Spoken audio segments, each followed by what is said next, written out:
"Miss Smith, you're pregnant." The doctor's words were like a thunderclap in Nora Smith's ears. What? How could this be? Nora was 19 years old and engaged to be married, but she had never been intimate with a man. But the doctor handed her the medical report so she could see for herself. "You're already well along in your pregnancy. You're not in good health, so I'm afraid an abortion would be too risky for you. Your only option at this point is to give birth to the child." Nora returned home in a daze.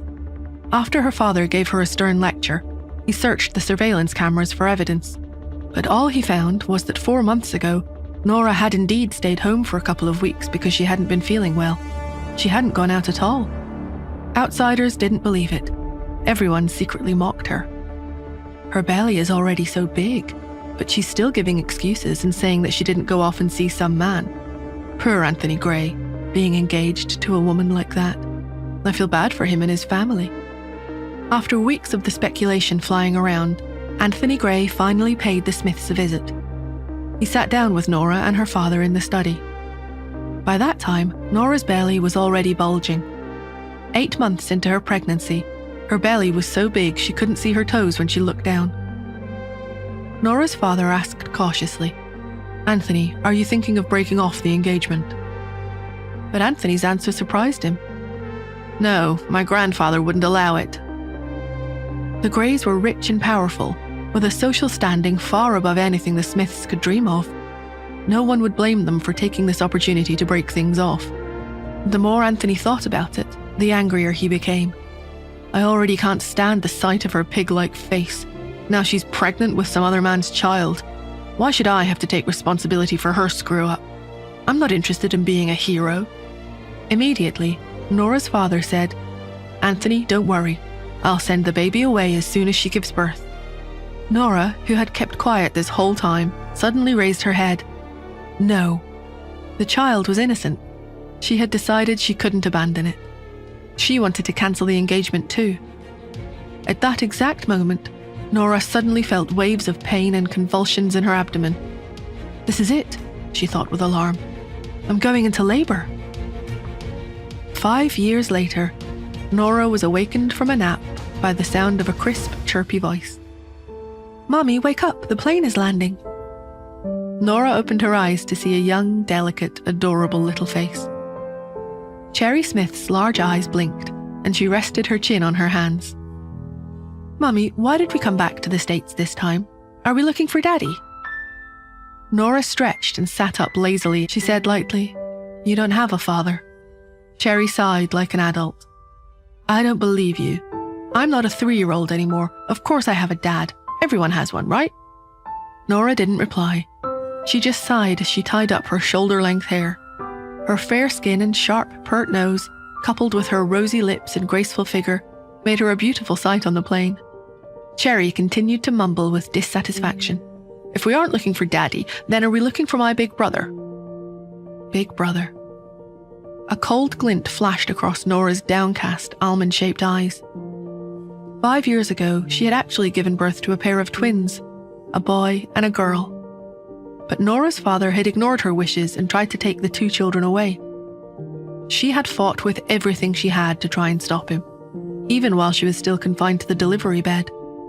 In spite of her struggle, she had only managed to save Cherry. As far as anyone else knew, she was returning to the States now because the Grays had finally agreed to call off her engagement to Anthony.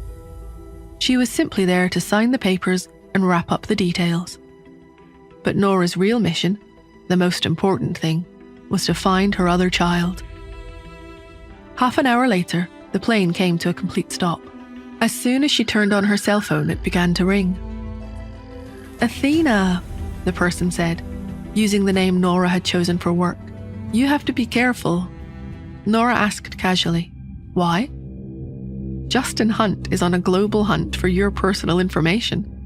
Do you know how well connected he and his family are? He's not going to give up until he finds you." The voice sounded a little like its owner was gloating.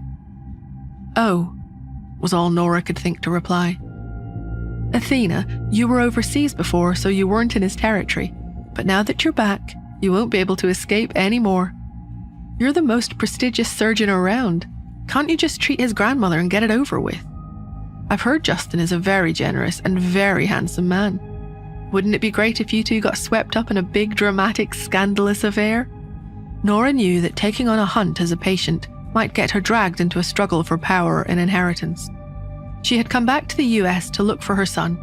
She couldn't get involved in any complications. As she approached the exit, Nora spotted a familiar figure in the arrivals area. A man stood at a prominent spot at the exit of the airport. He looked a little more mature than he had 5 years ago, but he hadn't changed all that much. There he was, her fiancé, Anthony Gray. With a pickup placard in his hand and a big smile fixed on his face, he stood impatiently and grumbled, "When exactly is that damned woman coming out? She was a mess before, she must look even worse now. I bet she'll want to save the engagement even more now, right? How did I get stuck with someone like her?" Nora heard every horrible thing he said, but she didn't bat an eye. She couldn't be bothered to pay any attention to that man. She planned to leave immediately with Cherry. After he finished his grumbling, Anthony turned, and his eyes lit up. A beautiful woman was walking toward him. She was gorgeous, unbelievably stunning. As the woman drew closer and closer, Anthony straightened his back and neatened his luxury suit. Then he smiled and asked confidently, "Hey beautiful, may I ask your name?"